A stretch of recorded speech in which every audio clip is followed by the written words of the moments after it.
Hello everybody and welcome to the Stages of Chaos. My name is Tracee Ford and this is the very last episode of the Stages of Chaos series. I want to thank you for hanging in there with me during this entire research project, because that's essentially what it has been.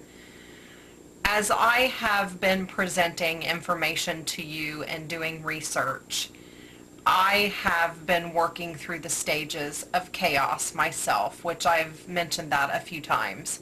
But I wanted to make sure that what we have discussed over the last several weeks does not become confused with Dr. Kubler-Ross's stages of death and dying.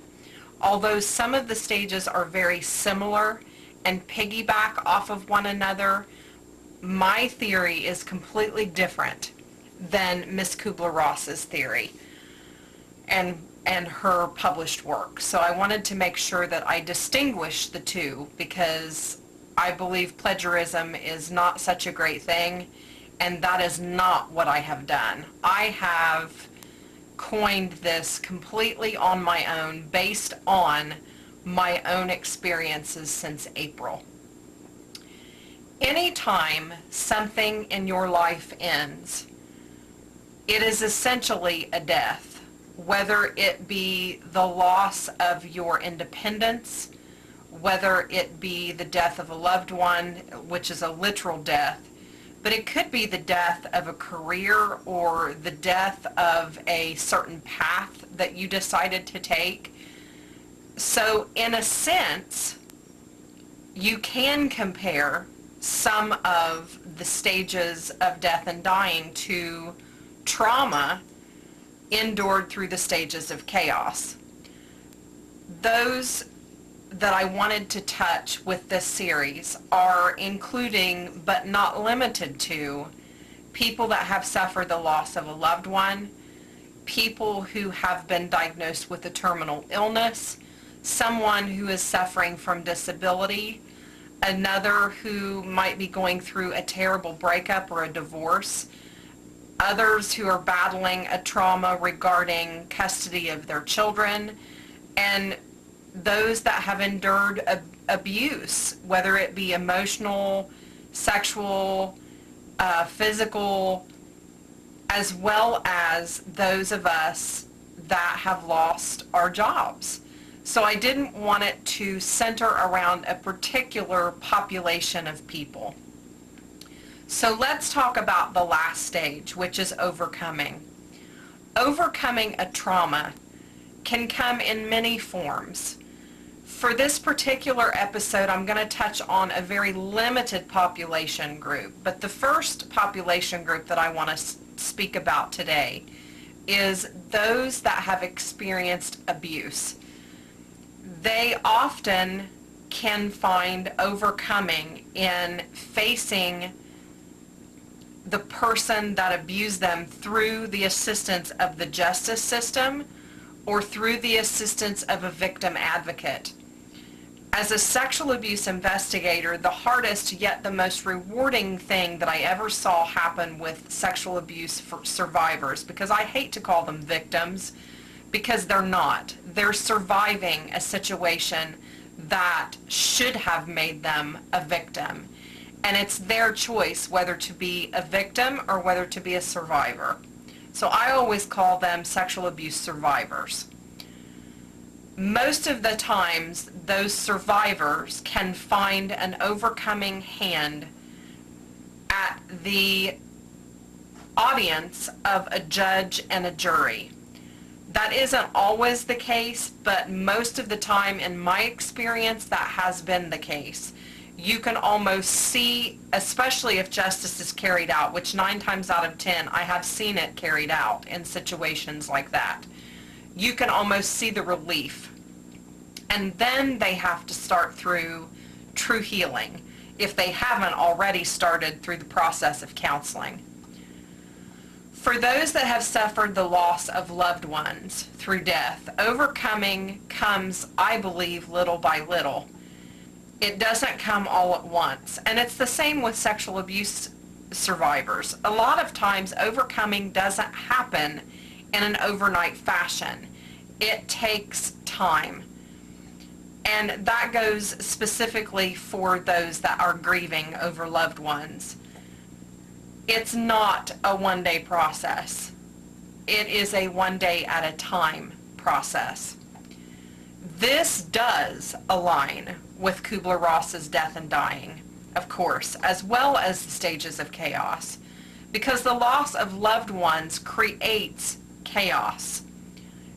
And lots of times that chaos is felt by family members left behind, not only to deal with the loss, but to deal with financial burdens or other things that were not taken care of before the person passed away. Then you're thrown back into the previous stages of chaos, which makes overcoming even more difficult. As I've said before, when someone close to us dies, they take a piece of us with them when they go. So essentially, a part of us dies with that person. I have lost close loved ones, and even after years of them being gone, there are days when I still mourn for them.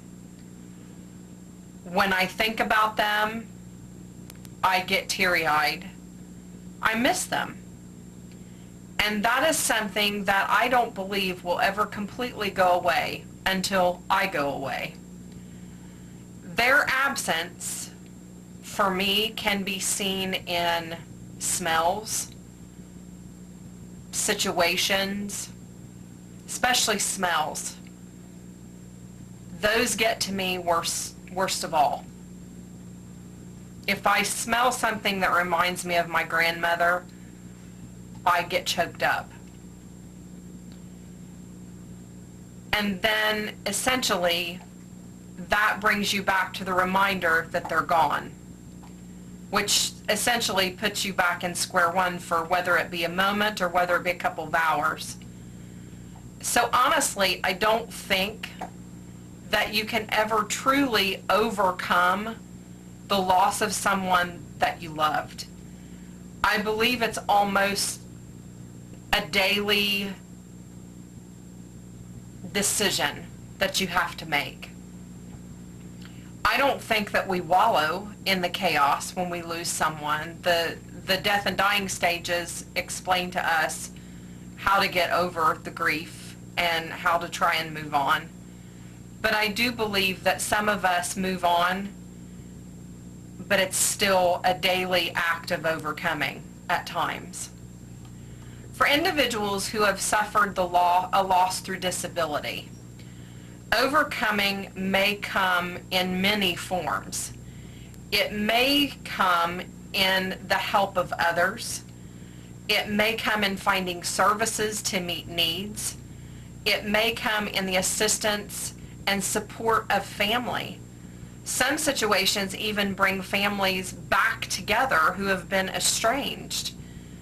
Losing some quality of life through disability is traumatic, especially if the child is disabled and you have parents trying to travel through the stages of chaos when discovering that their child has a disability, especially if it is a severe disability. I'm not saying that individuals with disabilities that are not severe impact parents less. That's not what I'm saying. But I have seen the parents of disabled children. I have watched them feel the shock. I have seen them be in denial. I have sometimes seen them be angry at God and professionals, and then they go into the stage of depression, knowing that their child is never going to be able to do some of the things that they had hoped their child would be able to do. Excuse me. Then I can honestly say that I've seen them find hope when they, and resolve when they find professional assistance and professional supports and healthcare assistance and other community-based care that may help them into an understanding and into the stage of overcoming. For individuals who have lost their jobs, the best way I can tell you to truly overcome is to work hard to find another job or go back to school or do both. Even if your past employer is throwing up obstacles, don't quit trying. And I'm not saying this as a personal thing. There are other people that I know of that have lost their jobs and cannot or are having hard times finding employment due to situations with their previous employers because their previous employers were not the greatest people to work for. So I am seeing this all over the place. We live in a very different world with very different types of employment. The contracted employee or the tenured employee, that is a dying piece of our history. Most of the time, there are no such things as tenure, and there are no such thing as continuing contracts. You get a job, you hope to keep it. And that is the generation that I am in. The people that were used to being able to live on a contract and do a job for 30 years or 35 years or 40 years and retire, those days are gone. And trying to convince people of an older generation that that is a fact can sometimes be overwhelming. When you quit trying, you've basically thrown up your hands and said, who cares? You might feel like doing that, and trust me, many times during this whole situation that I have endured, there are many days that I have thrown my hands up and say, you know what, I just can't do this anymore. I quit. But that's where resilience comes in. And in order to overcome, you have to have some foundation in resilience. You have to be able to bounce back. You have to be elastic. You have to be able to stretch. Even though it may be painful, you have to be able to do it in order to overcome a situation like that. Somewhere, someone will find value in you as a person as well as an employee. Even if you've made mistakes, there's going to be someone out there that finds quality in who you are and feels like you deserve a chance. If you decide to go back to school, you will be arming yourself with something that will make you more marketable. You are overcoming the obstacle of unemployment by learning a new skill or learning about something you already have a background in, but just advancing in it. Yes, your work history follows you wherever you go, and this is a conversation that I've had with quite a few people that have endured job loss. But sometimes you get set up to fail, and sadly, that has been the case with the research that I've done with individuals to help me prepare for this series. Remember that you have rights when applying for a job. You have the right to your privacy, and you also have the right to say who can and cannot be contacted for work history information, especially if you know that that past employer is going to cut you off at the knees. The goal is to get a job. Explain your situation as honestly as you can. There are understanding individuals out there that will understand how you're feeling and what your particular situation is. If you are deciding to go back to school, find a field of study that is in high demand. In my case, I chose something in the healthcare field, but I'm not done yet.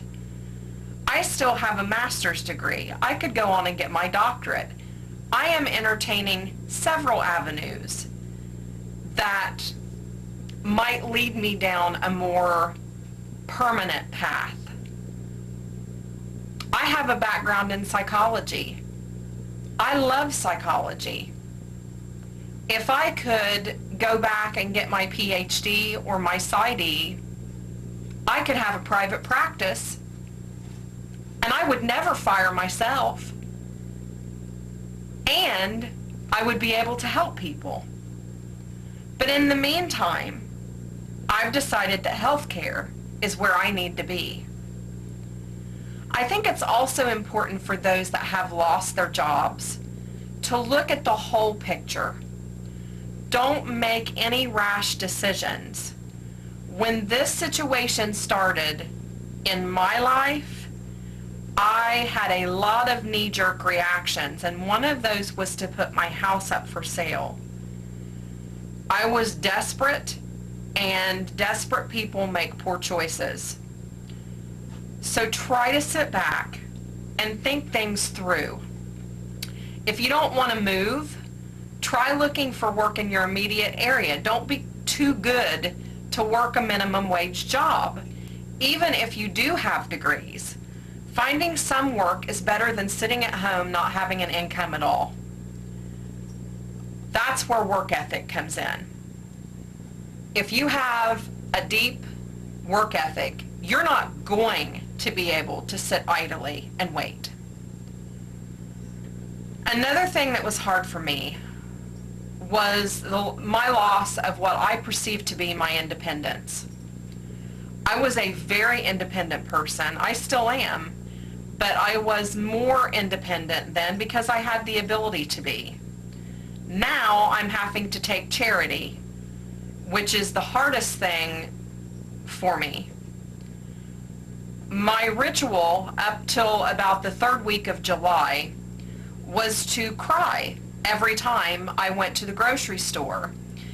I don't like having to use help, and I do not like the perception and the looks that you get at the checkout when you're trying to use the help that is being given to you. In fact, I still don't like the looks that I get, even though I go in my work attire a lot of times. I don't feel uncomfortable using the help because I feel like I'm better than that. But it's because each time I went through the checkout, it reminded me that I was still not employed, and that the life I knew and had grown accustomed to was over. It signified the death of a particular career that I had immersed myself in. Essentially, I was grieving. Every time I went to the grocery store, I was grieving. The most important thing to do is, as I said, do not sit. I can't by nature, as I've said. I have to do something. I cannot wait for things to happen because I just can't. I am proactive. I have always been a very proactive person. Even if you are going to have to work hard and make less than you ever have had to before, go ahead and do it. Having a job is better because it gives you a sense of self-worth. Also, if a career path, and as you see, I'm not by myself, my dog's in here. I didn't realize that until just now, sorry. Also, if a career path that you were on before didn't work for you, you don't have to go back to it. Find something different. It may be why you lost your job in the first place, was to put you on a different path.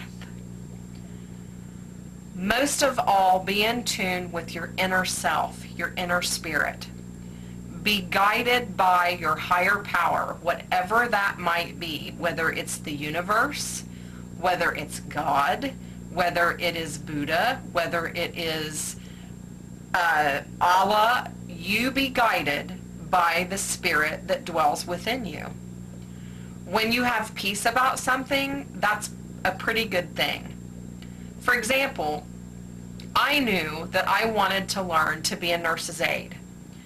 Yes, it's hard work.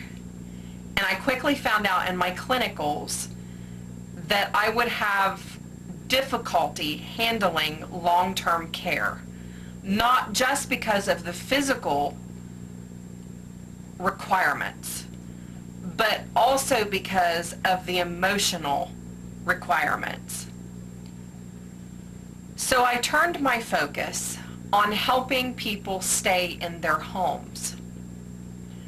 No, it doesn't pay much, but here's how I see it.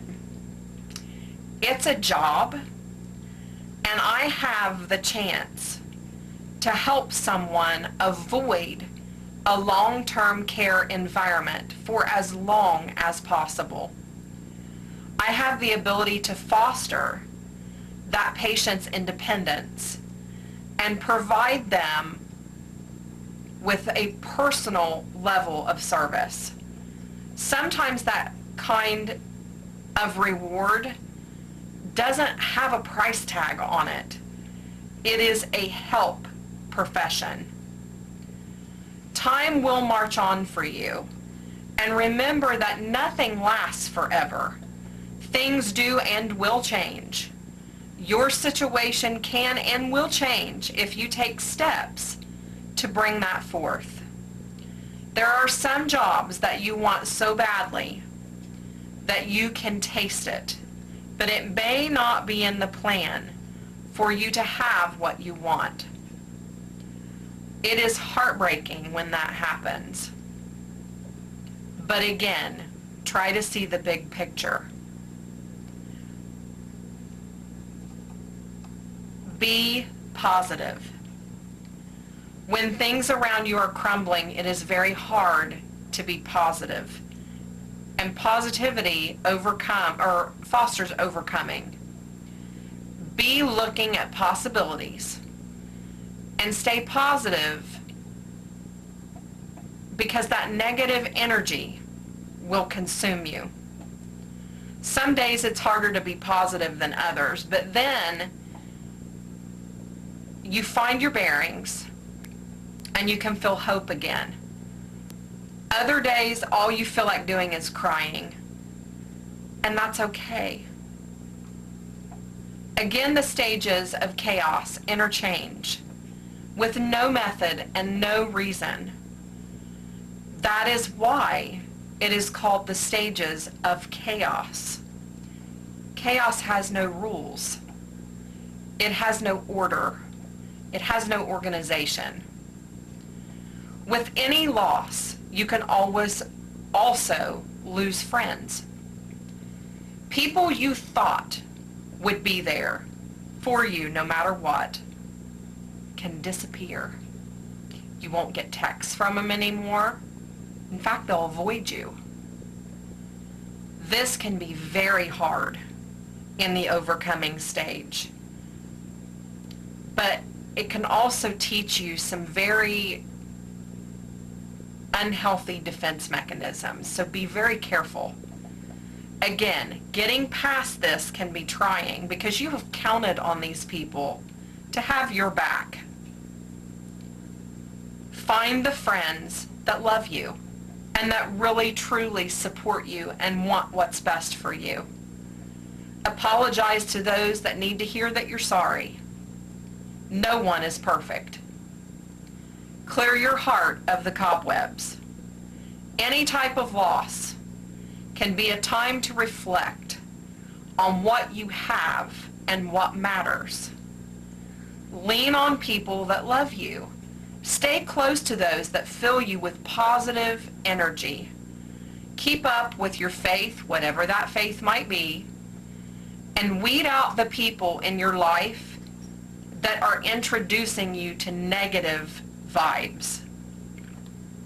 Overcoming can come in many forms for many people in many situations, but you'll know when it happens to you. Keep your eyes open for it and keep your heart open for it, because something wonderful is about to happen. Thank you so much for tuning into the series. I will be starting my radio broadcasts again with Willow Cross quite soon, and we will be talking about various different topics regarding the paranormal, regarding beliefs, and various different things. We have a good time on the show. I still am trying to figure out what the next series is going to be. Nothing has dropped out of the sky and given me an indication of what I might be doing next. It could be that it's time to take a break from YouTube. But for now, I want to leave you with peace and light and love. And if you would need help, reach out for help. If you have questions, contact me. I'll be happy to answer them. But until then, until we see each other again, I'm wishing you the best. Have a great day wherever you are. God bless.